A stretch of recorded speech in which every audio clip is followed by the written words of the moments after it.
नमस्कार, मैं हूं मनोज्ञा लोईवाल। 5 की बात में आपका स्वागत है। आधा हिंदुस्तान डूबा डूबा दिख रहा है। दिल्ली एनसीआर की व्यवस्था चरमराती दिख रही है।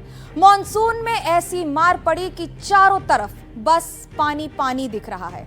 हम आपको दिखाएंगे कि कैसे देश के अलग अलग हिस्से कुदरत का प्रकोप झेल रहे हैं। कहीं जमीन धंस रही,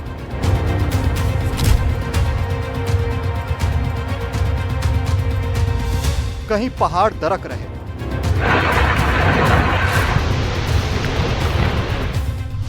शहर शहर पानी का कहर।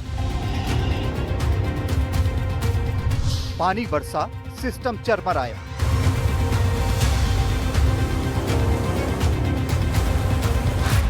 सड़कें टूटी, पटरियां डूबी।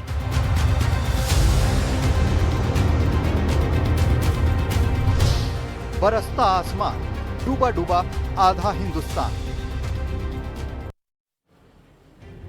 दिल्ली एनसीआर का इलाका देश का राष्ट्रीय राजधानी क्षेत्र। विकास के बड़े बड़े दावे होते हैं, लेकिन हर साल बारिश ऐसे दावों की पोल खोल देती है।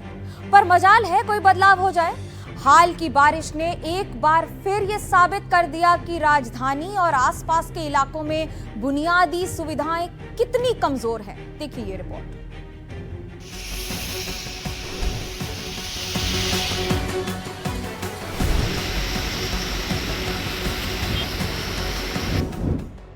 दिल्ली एनसीआर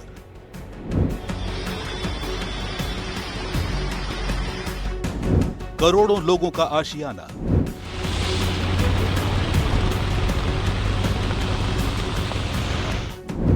लाखों करोड़ का टैक्स, लेकिन हर बरसात में बुनियादी सुविधाएं गईं पानी में।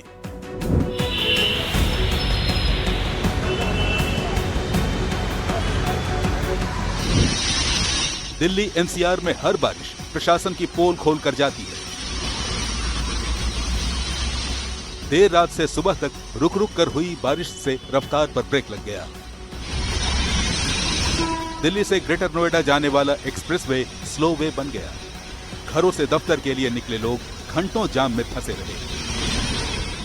दिल्ली एनसीआर में देर रात से हो रही बारिश के बाद से अलग अलग इलाकों में ट्रैफिक जैम की समस्या देखने को मिल रही है। एक तस्वीर आपको दिखाएंगे दिल्ली से ग्रेटर नोएडा जाने वाले रास्ते की, जहां पर इस वक्त भारी ट्रैफिक जैम की समस्या देखने को मिल रही है। पीक आवर का समय है, यानी कि वो समय जब ज़्यादातर ट्रैफिक जो है वो सड़कों पर निकलती है, और इस समय इस तरीके का ट्रैफिक जाम लगा। मैं महामाया से लौट के आया हूँ। बहुत बुरा हाल है, समझ में नहीं आता क्या करें हम। हमें 9 बजे पहुंचना था, अभी 10 बजने वाला है। कोई पता नहीं पहुंच पाएंगे कि नहीं। आपका नाम क्या है सर? धीरज कुमार। कहाँ से आ रहे हैं? अक्षर। आपको कितनी जगहों पर जाम का सामना करना पड़ा? बहुत जगह है, बहुत जगह, बहुत बुरा हाल है। लेट हो रहे हैं आप? हाँ, बहुत लेट हो गए जी, बहुत लेट हो गए। तो लगातार देखा जा सकता है कि लोगों को कितनी समस्या हो रही है इस तरीके की ट्रैफिक जाम को देखने के बाद। बहुत सारे लोग ऐसे हैं जो घर से बाहर निकले थे ऑफिस जाने के लिए और कई घंटों से जाम में फंसे हुए हैं, और इस वजह से इनको ऑफिस पहुंचने में भी देरी का सामना करना पड़ रहा है। ये यमुना एक्सप्रेसवे का वो रास्ता है जहां अमूमन बहुत सारी गाड़ियां जो है वो निकलती हैं, और आप देख सकते हैं चारों तरफ, सिर्फ एक तरफ नहीं बल्कि चारों तरफ इसी तरीके की जो स्थिति है वो देखने को मिल रही है। और सिर्फ इस इलाके में नहीं बल्कि अलग अलग इलाकों में आप देख सकते हैं ट्रैफिक पुलिस इस वक्त किस तरीके से जाम को हटाने की कोशिश करती हुई नजर आ रही है। लेकिन लगातार देर रात से हो रहे बारिश के बाद लोगों की जो समस्या है वो कहीं ना कहीं यहाँ पर लगातार देखने को मिल रही है। तेज बारिश से दिल्ली के सफदरजंग अस्पताल में भी पानी भर गया। पार्किंग और अस्पताल के कॉरिडोर पानी से लबालब हो गए। सरकारी के नाम पे तो सरकारी ऐसा ही है, ये कुछ भी सुविधा कुछ भी नहीं है। अच्छा, थोड़ी सी बारिश में देखो कैसे पानी पानी से गैलरी भर रही है, चारों तरफ पानी पानी हो रहा है। बहुत ज्यादा भरा हुआ है, सब मरीजों को दिक्कत हो रही है और बहुत ज्यादा परेशानी भी हुई है। तेज बारिश से गाजियाबाद में बड़ा हादसा हो गया। गाजियाबाद के सुशांत एक का सोसाइटी की ओपन पार्किंग बारिश के चलते धंस गई। कई गाड़ियां पूरी तरह तबाह हो गईं और उनके अंदर मलबा भर गया। क्रेन बुलाकर गाड़ियों को बाहर निकालना पड़ा। स्थानीय लोगों के मुताबिक बिल्डर से कई बार शिकायत की गई, लेकिन उनकी एक न सुनी गई। लोग डरे हुए हैं और इलाके को असुरक्षित बता रहे हैं। बीती रात लगातार बारिश हो रही थी। ऐसे में गाजियाबाद के सुशांत एक्वापोलिस में, जो कि क्रॉसिंग पब्लिक के ठीक सामने है, एक बड़ा हादसा हो गया। ये जो इस समय आप बिल्डिंग देख रहे हैं, ये एप्पल 7 है और इसकी जो पार्किंग थी, यहाँ पर गाड़ियाँ खड़ी हुआ करती थी, लेकिन लगातार हो रही बारिश के बाद जो मिट्टी थी वो धंस गई है। और आप देखिए किस तरीके से जो तमाम गाड़ियां अंदर चली गई थी वो उन्हें फिलहाल क्रेन के जरिए बाहर निकाला गया है, लेकिन एक स्कूटी आपको अभी भी यहाँ पर दिखाई दे रही होगी। और लगातार यहाँ पर देखिए जो काम है पानी को लेकर के रोकने का, वो भी इस समय यहाँ पर चल रहा है। देखिए जेसीबी इस समय यहाँ पर मौके पर तैनात है और जेसीबी जो है पानी को रोकने का जो सिलसिला है वो यहाँ पर जारी है। बताया जा रहा है कि बहुत सी ऐसी गाड़ियाँ थी जो मौके में अंदर घुस गई और क्षतिग्रस्त हो गई, जिसके बाद जो तमाम जो लोग थे, जो गाड़ियों के मालिक है, वो इस समय यहाँ पर मौके पर मौजूद है। आपको एक तस्वीर मैं इन गाड़ियों की भी दिखाऊंगा कि आखिरकार वो जो गाड़ियाँ हैं उनकी इस समय यहाँ पर क्या स्थिति है, क्योंकि बताया जा रहा है कि तकरीबन 5 से 6 ऐसी टोटल गाड़ियाँ थी, बाइक स्कूटी थी, जो मौके पे जो थी क्षतिग्रस्त हो गई। ये देखिए एक तस्वीर फिलहाल मैं अगर आपको यहाँ पर दिखाऊँ तो ये गाड़ी को अंदर से निकाला गया है। आप देख सकते हैं गाड़ी के अंदर पूरी तरीके से जो मलबा है वो यहाँ पर घुस चुका है। गाड़ी क्षतिग्रस्त यहाँ पर हो गई है। गाड़ी के मालिक यहाँ पर मौजूद है। आप देखिए गाड़ी के अंदर आपको दिखाई दे रहा होगा, यहाँ पर पूरी की पूरा जो मलबा है वो गाड़ी के अंदर चला गया है। गाड़ी एकदम बर्बाद हो गई है। सुशांत एक्का सोसाइटी में सीवर का पानी बेसमेंट में बह रहा है। इसी के चलते मिट्टी में कटान बढ़ने लगा और हादसा हो गया। सोसाइटी के सभी नागरिक यहीं गाड़ी खड़ी करते हैं और रात करीब 12 से 1 बजे मेरे दोस्त का फ़ोन आया कि तेरी गाड़ी ऐसे ऐसे डंप हो गया। इसमें सोसाइटी वालों की लापरवाही भी रही है और जो सिक्योरिटी गार्ड्स हैं उनकी भी लापरवाही रही है। अगर सिक्योरिटी गार्ड्स की ड्यूटी है, अगर उनको लग रहा है कि ऐसी कोई सिचुएशन आ सकती है, वेदर कंडीशन हो रखी है, तो उनका काम बनता है सबको इन्फॉर्म करने का, जो कि उन्होंने नहीं करा। आखिरी के टाइम भी कुछ गाड़ियाँ, कुछ ओनर्स ऐसे थे जो खुद ही करीबन 10 साढ़े 10 बजे के समथिंग लाइट कट गई थी, पूरी रात लाइट नहीं थी, तो उसके चक्कर में, लाइट को देखने के चक्कर में ओनर आए। जब उन्होंने पाया कि उनकी गाड़ी तो अंदर जा गई। बारिश से गाजियाबाद का एक बड़ा इलाका दरिया में तब्दील हो गया, जिसके चलते कई अहम रास्तों पर ट्रैफिक जाम रहा। नगर निगम को पंप लगाकर पानी निकालना पड़ रहा है। कौशाम्बी में कई जगह घुटनों तक पानी भर गया, जिससे गाड़ियां फंस गईं और लोगों को भी आने जाने में परेशानी उठानी पड़ी। लगातार बारिश हो रही है, तो बारिश ज्यादा हो जाने के कारण से जो है नाले जो है ऑलरेडी अपने ओवरफ्लो हुए पड़े हैं। तो लगातार उसमें जैसे जैसे जो है वो बहाव बढ़ रहा है, तो वैसे वैसे आप देख रहे होंगे कि लगातार पानी का अपने आप ही स्तर जो है कम हो रहा है। और जहां जहां पे पंपिंग सेट्स है उसकी जरूरत है वो भी लगातार रखी हुई है। और टीम जो है रात के 1:30 बजे से पूरी नगर निगम की टीम एक्टिव है इस में। दिल्ली एनसीआर में हर साल बारिश के चलते ऐसी ही तस्वीरें सामने आती हैं, लेकिन प्रशासन के रवैये में बदलाव नहीं आता। हर बारिश में तालाब बन जाने के लिए बदनाम गुरुग्राम एक बार फिर जलमग्न हो गया। गुरुग्राम की कई सड़कों पर जलभराव से लोग काफी परेशान रहे और प्रशासन को कोसते रहे। 2 स्थानों पर वो एक गांव था, कौन सा था वो? नरसिंहपुर गांव में खड़ा होकर देख के भी आया हूँ। खांडसा में वो एक सर्विस लाइन में पानी भरा हुआ देख के आया हूँ। ये कहीं ना कोई मैं ये भी देख के आया हूँ कि कई जगह घास फूस जमा हुआ है, मिट्टी भरी पड़ी है, उसको साफ नहीं किया गया है। जबकि बहुत अच्छे से पैसा खर्च हुआ है, बहुत अच्छा विकास का काम हुआ है, नाला सीवरेज की व्यवस्था हुई है, लेकिन एक थोड़ा सा सफाई ना होने के कारण पानी भर गया है। तो इस प्रकार की है, उसको हम दुरुस्त करेंगे। ये अधिकारियों की चूक है, वो काम करने में उनसे चूक हुई है, उसको ठीक करेंगे। करता है संगठन के काम के साथ साथ सेवा का काम भी करता है और सरकार का सहयोगी के रूप में भी काम करता है। दिल्ली एनसीआर में हर साल बारिश के चलते ऐसी ही तस्वीरें सामने आती हैं, लेकिन प्रशासन के रवैये में बदलाव नहीं आता। गाजियाबाद से शुभांग सिंह और नोएडा से अनुष्का गर्ग के साथ ब्यूरो रिपोर्ट, एनडीटीवी इंडिया। अब बात करते हैं राजस्थान की, जिसे रेगिस्तान और रेतीले इलाकों के लिए जाना जाता है। कई इलाके तो ऐसे हैं जहां किलोमीटर दर किलोमीटर आपको पानी, नदी कुछ नहीं दिखता है।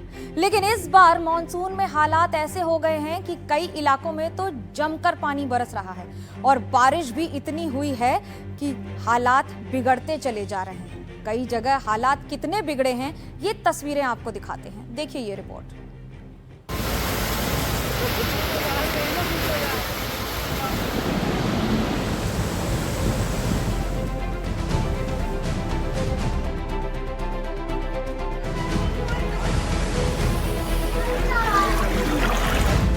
राजस्थान में बादल ऐसे बरसे हैं कि यहाँ जगह जगह सैलाब आ गया है।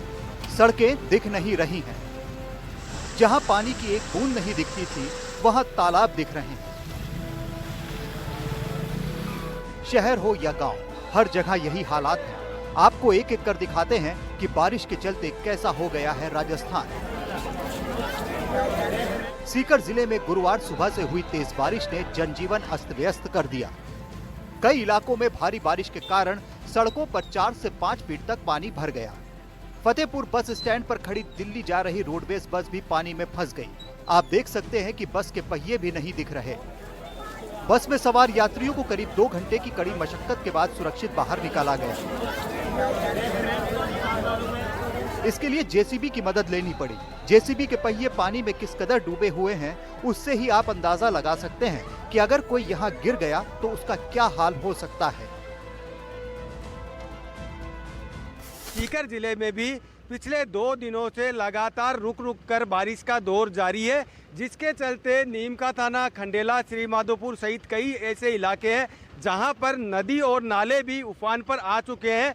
वहीं अगर बात करें सीकर की, तो आज सीकर शहर में सुबह करीब 5 बजे से लगातार जो है बारिश का दौर चल रहा है, जिसके चलते आप मेरे पीछे देख सकते हैं कि किस तरह के हालात जो है बाजार के बन चुके हैं। यह इस समय हम जो है सीकर शहर के लोहारू बस स्टैंड पर खड़े हैं, जहां पर आप देख सकते हैं कि मुख्य सड़क है वह भी जो है दरिया में तब्दील हो चुकी है, जिसके चलते वाहन चालकों और राहगीरों को काफ़ी परेशानी का सामना करना पड़ रहा है। तो वहीं यहाँ के जो दुकानदार हैं, उनकी दुकानों तक जो है पानी पहुँच चुका है और उनकी दुकानों में पानी घुसने के चलते जो है उन्हें काफ़ी परेशानी का सामना करना पड़ रहा है। तो वहीं उन्हें नुकसान का सामना भी करना पड़ रहा है।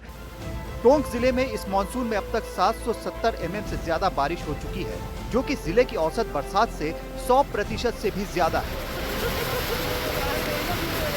बुधवार से लगातार हो रही बारिश से गांव और कस्बों की सड़कों और बाजारों में पानी भर गया है। यहाँ के बनस्थली में पानी भरने के बाद लोगों को अपने घरों में फंसे रहना पड़ा। सिविल डिफेंस की टीम को मौके पर भेजा गया, जिसने रेस्क्यू ऑपरेशन चलाकर घरों में फंसे लोगों को सुरक्षित बाहर निकाला।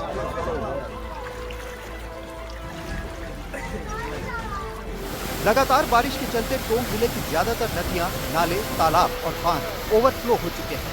ऐसे में खतरे के बावजूद लोग पानी के बहाव वाले क्षेत्रों में पहुंचकर पिकनिक मनाते और मछलियां पकड़ते नजर आ रहे हैं। गुरुवार सुबह यहां के चंदलाई बांध पर भी यही देखने को मिला, जहां कई लोग तेज बहाव के बीच दिखे। इस मानसून में कई लोगों की जान पानी में डूबने से जा चुकी है। इसके बावजूद लोग लापरवाही बरतते हुए नियमों की अनदेखी कर रहे हैं। टोंक जिले पर मेहरबान मानसून का आलम यह है कि छोटे बड़े 34 बांध लबालब होकर जो है इस तरह ओवरफ्लो पानी निकल रहा है। लेकिन सबसे महत्वपूर्ण बात यह है कि अभी भी मछली पकड़ने वाले जान जोखिम में डालकर लोग जो है ऐसे बंदों पर जो है नजर आ रहे हैं। ये देख सकते हैं कि आप, ये चंदलाई बांध का नजारा है, जहां पर कुछ ग्रामीण आसपास के जो लोग हैं वो अपनी जान हथेली पर रखकर जो है जिस तरह की तस्वीरें आ रही हैं, ये चादर वाले बहाव वाले क्षेत्रों में मौजूद हैं। ऐसी सूरत में बड़ा सवाल ये होता है कि जबकि जिले में 770 mm से ज़्यादा बरसात हो चुकी है, लगभग 117% मानसून की औसत बरसात से ज़्यादा बरसात, और ये बहता हुआ पानी, लहरें समुद्र से हिलोरे मार रही है। चंदलाई बांध का ये नज़ारा है। सुरक्षा के इंतजामों की बात करें तो सभी जगह जो है जिला कलेक्टर ने बोला था कि हम पुलिसकर्मी तैनात करेंगे, फिजिकली रूप से भी रोकेंगे। तो यहाँ जो है लोगों को रोक दिया है, लोग दूर से देख रहे हैं। लेकिन सबसे बड़ा सवाल ये उठता है कि आखिर जो है लोग कब मानेंगे। ये सवाई माधोपुर की तस्वीरें हैं। जिले में सुरवाल बांध के ओवरफ्लो होने के कारण कई गांव पानी में डूब गए हैं। गांव में पानी भरने की सूचना पर जिला कलेक्टर और पुलिस अधीक्षक प्रशासनिक अधिकारियों की टीम के साथ ट्रैक्टर पर बैठकर मौके पर पहुंचे। यहाँ हालात बहुत खराब होते जा रहे हैं। खेतों में फसल नष्ट हो चुकी है। बताया जा रहा है कि अगले कुछ दिनों भी राहत नहीं मिलने वाली है। धौलपुर जिले में चंबल नदी ने विकराल रूप धारण कर लिया है। खतरे के निशान 130.79 मीटर को पार करते हुए चंबल का जलस्तर 142 मीटर तक पहुंच चुका है। पुराने पुल पर करीब 3 फुट पानी की चादर बह रही है, जिससे आवाजाही पूरी तरह से रुक गई है। हालात की गंभीरता को देखते हुए जिला प्रशासन ने नदी के तटीय क्षेत्रों में अलर्ट जारी कर दिया है। जयपुर शहर की बारिश में रंगत बिगड़ी हुई है तो यहाँ के ग्रामीण इलाकों का हाल भी बेहाल है। 30 से ज्यादा गांव बाढ़ की चपेट में हैं। उफनती ढूंढ नदी से इलाके पूरी तरह अलग थलग हो गए हैं और लोगों को बुनियादी जरूरतें पूरी करने के लिए अस्थायी तरीकों का सहारा लेना पड़ रहा है। बहुत परेशानी हो रही है, ट्रैक्टर से जाएंगे। गांव वालों ने सुविधा के लिए लगा रखा है तो जा ही नहीं पाते, यही रुकते, क्या करते। सरकार तो सुनवाई करती नहीं है कुछ भी। चारों तरफ पानी भरा हुआ है, हमारे को रोटी पानी खाने की व्यवस्था नहीं है, हमारे जानवरों को चारा लेने की व्यवस्था नहीं है। चारों तरफ निकल ही नहीं सकते हैं, हमारा रास्ता ही जाम हो रहा है। अब क्या करें साहब। तस्वीरें कोटा जिले की हैं। यहाँ खतौली पार्वती नदी का जलस्तर खतरे के निशान पर है। नदी से सटे इलाकों में बाढ़ जैसे हालात हैं। प्रशासन और एसडीआरएफ, एनडीआरएफ की टीमें मौजूद हैं। गांव वालों को सुरक्षित इलाकों में शिफ्ट करने की कोशिश हो रही है। जो लोग हैं वो यहाँ पर खड़े हुए हैं। इससे पहले एसडीआरएफ की टीम ने रेस्क्यू ऑपरेशन चलाया, कुछ लोगों को बाहर भी निकाला, लेकिन प्रशासनिक अधिकारियों की ओर से भी निर्देश दिए गए हैं कि जो लोग हैं उन्हें सुरक्षित जगहों पर लेकर के आया जाए। कुछ लोग भी, मेरे सजीव, बहुत नुकसान हो रहा है। बहुत नुकसान हो रहा है हमारे। हम रात के 2 बजे निकले, बहू की डिलीवरी हुई, जिसको पहले और जगह उसको लिटा के आए। खाना नहीं है, सो रात का हमें बताओ कहाँ जाएंगे। 5-6 बच्चे है, अब बताओ हमारे लिए कहीं जगह बता दो हमें। आप लोगों के लिए आश्रय स्थल बनाए ना यहाँ पे ठहरने के लिए। हमारे परिवार के कम से कम है नहीं, जो हम तो निकल गए सब जगह, झूठ नहीं बोले, हम तो निकले आए। अभी वो हरा मकान मेरा है। 2021 में नहीं, छत के ऊपर 4-4 फुट पानी था, तो हमें कोई नहीं है, मदद नहीं करेगी। परेशानी हो रही है, परेशान हो रहे हैं लोग। परेशानी हो रहा है लोग, बहुत परेशानी हो रही है लोग। तो परेशानी के हालात हैं जो वो साफ तौर पर नजर आ रहे हैं। हालांकि जो है रेस्क्यू ऑपरेशन चलाया जा रहा है, लेकिन उसके बावजूद लोगों का कहना है कि कई लोग जो है उन तक खाने के पैकेट नहीं पहुंचे, वो परेशान हो रहे हैं। राजस्थान मध्य प्रदेश की सीमा की तरफ लगते आमलदा गांव से एक बहुत ही मार्मिक तस्वीर सामने आई है। यहाँ एक खेत में पिता और पुत्र के एक दूसरे से लिपटे हुए शव नजर आए। बताया जा रहा है कि पार्वती नदी में कोटा के रहने वाले ये पिता पुत्र बह गए थे। Bureau report, NDTV India. Madhya Pradesh में मॉनसून रौद्र रूप दिखा रहा है। लगातार भारी बारिश से ग्वालियर, शिवपुरी, जबलपुर क्षेत्र में हालात बिगड़ गए। शिवपुरी में तो सेना को बुलाना पड़ा। चंबल और सिंध नदी उफान पर हैं। ये रिपोर्ट दिखाते हैं। मध्य प्रदेश में नदियों का रौद्र रूप। कई नदियां उफान पर। हजारों लोगों के सामने बाढ़ का संकट। मुरैना में चंबल नदी का जल स्तर लगातार बढ़ रहा है। चंबल खतरे के निशान से 5 मीटर ऊपर बह रही है। नदी के पास वाले इलाकों में रेस्क्यू ऑपरेशन लगातार जारी है। ग्रामीणों को निकालकर सुरक्षित जगहों पर भेजा जा रहा है। अब तक 5 गर्भवती महिलाओं समेत 15 लोगों को रेस्क्यू कर सुरक्षित स्थानों पर पहुंचाया गया है। एसडीआरएफ की टीम लगातार रेस्क्यू ऑपरेशन में जुटी हुई है। शिवपुरी में कई जगह पर बाढ़ जैसे हालात हैं। ग्रामीण इलाकों में हालात बदतर हो गए। सेना और एसडीआरएफ की टीमें बचाव अभियान में जुटी हैं। कोलारस में फंसे 300 से ज्यादा लोगों को बचा लिया गया है। दूसरे प्रभावित इलाकों में इमरजेंसी टीमें भेजी जा रही हैं। शिवपुरी में ही उफनती सिंध नदी में फंसे बच्चों को सेना ने सुरक्षित बचा लिया। बच्चों को सेना ने बोट की मदद से दूसरे छोर पर पहुंचाया।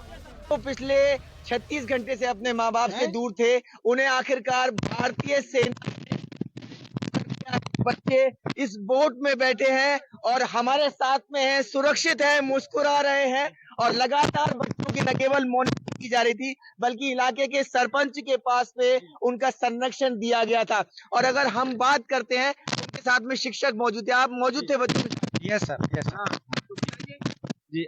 हाँ, सरपंच साहब ने बहुत योगदान दिया। और बच्चों के अलावा भी कम से कम 2000 लोगों का पर डे उनके यहाँ खाना हुआ। अभी भी और भी लोग रखे हुए हैं काफी। और हम सबको बढ़िया बिस्तर, खाना पीना सब कुछ बहुत अच्छे से रखा। उनका पूरे परिवार का बहुत अच्छे से सहयोग रहा। अब बच्चों, जो आप लोग रहे वहाँ पे, तो माँ बाप की याद आ रही थी? सर वो तो घर जैसे, हम तो रहे घर जैसे, घर रहते ना तो ऐसे ही रहते हैं। ऐसे ही रहते हैं। आप ये बताइए कि जो बच्चे आए हैं उसमें आपने भी बड़ी मेहनत की है, कितना समय लगा आपको? पूरा समय अपन को लग रहा है कि 24 घंटे पूरे हो गए। आज 5 बजे से लापता थे। और तो ये जो बच्चों को रेस्क्यू कर रही है वो इंडियन आर्मी है और हमारे साथ में है। और इंडियन आर्मी का बहुत बहुत धन्यवाद। शानदार। जबलपुर में भी मूसलाधार बारिश ने लोगों का जीना मुहाल कर दिया है। ग्रामीण इलाकों में कई नदी नाले उफान पर हैं। कई गांव जलभराव के चलते टापू बन गए हैं। ग्वालियर में पिछले एक हफ्ते से जारी बारिश के चलते बांधों से बार बार पानी छोड़ना पड़ रहा है। ग्वालियर क्षेत्र में कई नदियां उफान पर हैं। मनीखेड़ा बांध से पानी छोड़े जाने के चलते सिंध नदी उफान पर है। ग्वालियर और दतिया की सीमा पर बसे दर्जनों गांव में बाढ़ जैसे हालात हैं। लोगों को खाने पीने के सामान की कमी का भी सामना करना पड़ रहा है। अशोकनगर में बाढ़ बारिश के चलते कई एकड़ फसल बर्बाद हो गई। इससे परेशान दो किसानों ने एक गीत के जरिए अपनी समस्या साझा की है। धान मका सब डूब के मर गई, को दैयो सहारो रे। अब कैसे पले परिवार जो है सो परो बस कारो रे। अब कैसे पले परिवार जो है सो परो बस कारो रे।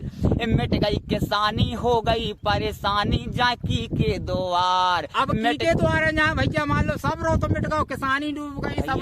कोई के न जाओ सब झूठी बात है, कोई न दे कोई को न जाओ, न कौन जाइयो रिश्तेदार न कोई न दे। सही बात है भैया। कैसे कि मिट गई किसानी हो गई परेशानी जाकी के द्वार। ओ पैसा ना थेला धारे खाली थेला जाके से बाजार। पैसा देवास और सीहोर की सीमा पर काकेडी नदी पर बना पुल बाढ़ में डूब गया।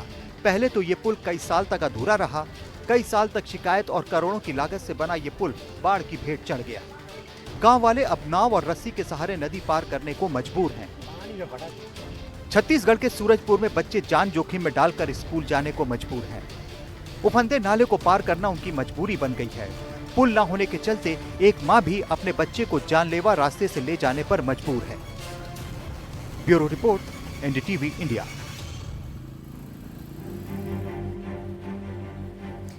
कहीं जानलेवा सैलाब तो कहीं भूस्खलन। पहाड़ से लेकर मैदान तक लगभग हर जगह यही तस्वीर आ रही है। सिर्फ यही नहीं, भूस्खलन के चलते केदारनाथ धाम यात्रा को रोकना पड़ा। वहीं सिक्किम में पहाड़ धंसने से अहम रूट ब्लॉक हो गए हैं। देखिए ये रिपोर्ट।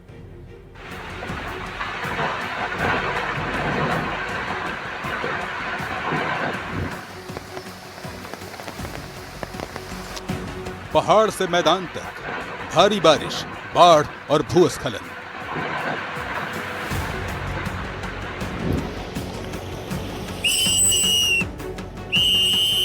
केदारनाथ धाम से आई तस्वीरें बेहद डरावनी हैं। सोनप्रयाग गौरीकुंड पैदल मार्ग भूस्खलन की चपेट में आकर ढह गया। पहाड़ से बड़े बड़े बोल्डर गिरे और नीचे नदी में जा गिरे।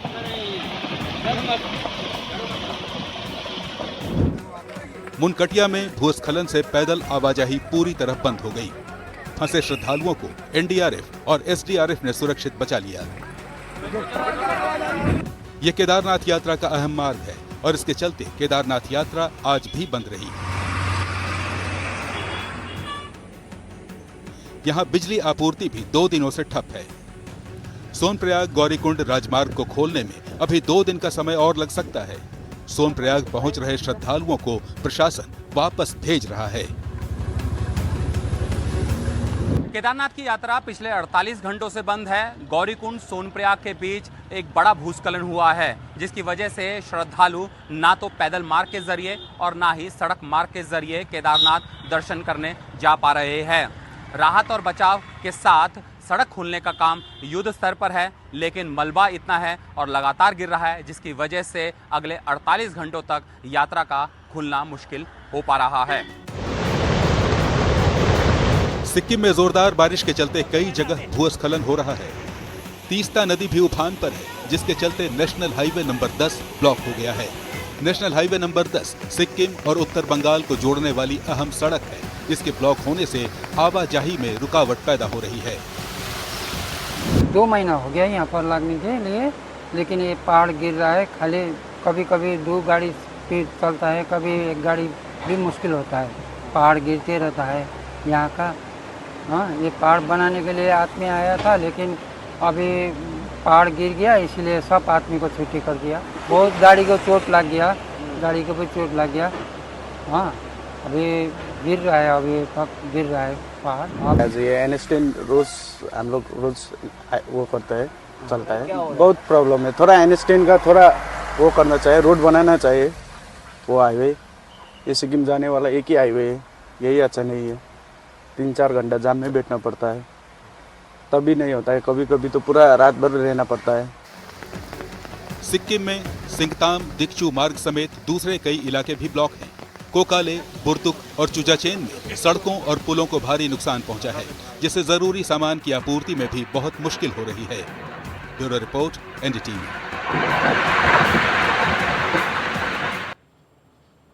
अब आपको वाराणसी की तस्वीरें दिखाते हैं। जोरदार बारिश से गंगा नदी का जलस्तर लगातार बढ़ रहा है।